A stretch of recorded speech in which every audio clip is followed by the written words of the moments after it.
Hello, and welcome back to another episode of Tarot Breakdowns.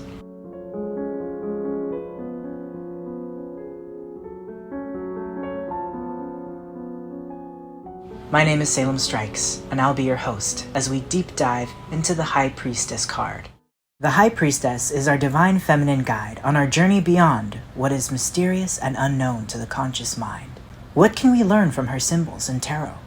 Unlike the rigid and religious figure of the Hierophant, she is more esoteric and open to communication.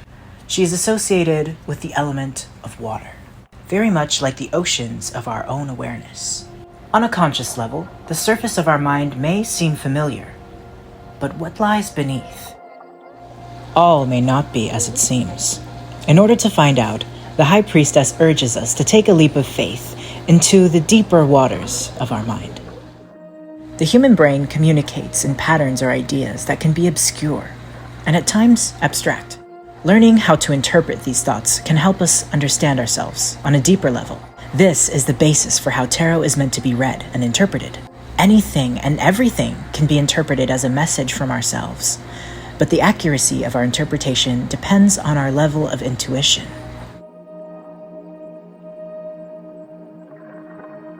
Let's take a look at the symbols of the High Priestess. She is a beautiful, veiled woman. The veil represents the separation between what is known, the conscious, and what is unknown, yet present, the subconscious. In a more literal sense, she represents mystery.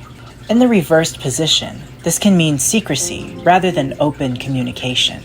She resides in hues of purple and blue scapes of night, inviting us into the darkness. At times, we cannot simply rely on our logical, rational mind. Sometimes, we have a gut feeling, a calm knowing that we just can't seem to explain. This mysterious feeling is known as intuition.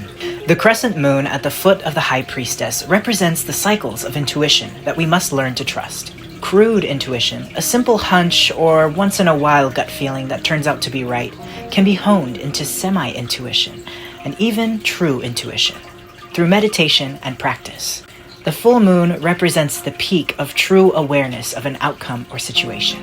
In order to understand a situation, we must first embrace and understand both sides of it. The pillars of Boaz and Jachin represent the divine feminine and masculine aspects. These represent the need to create balance. We cannot lose ourselves in our exploration of the unknown mysteries. Instead, we should seek to understand how they come into play in our conscious thoughts. Through this harmonious connection, we will be able to access more knowledge and further utilize our intuition.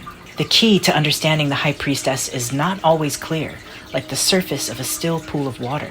If our subconscious is choppy and unclear, we will become confused by the distorted reflections beneath the surface. She reminds us that things are not always as they seem. Sometimes, the answers we seek lie in a dream within a dream.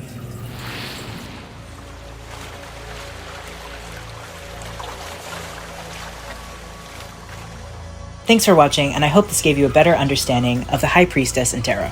Before you go, I encourage you to check out my channel to listen to this new song that I created called January Rain. All proceeds of this song have been pledged to Habitat for Humanity's Rebuild Los Angeles Relief Fund. So if you enjoy music and you enjoy my content, I urge you to please go listen to this song on YouTube or follow the links in the descriptions to find out how you can stream this song and help rebuild Los Angeles with me.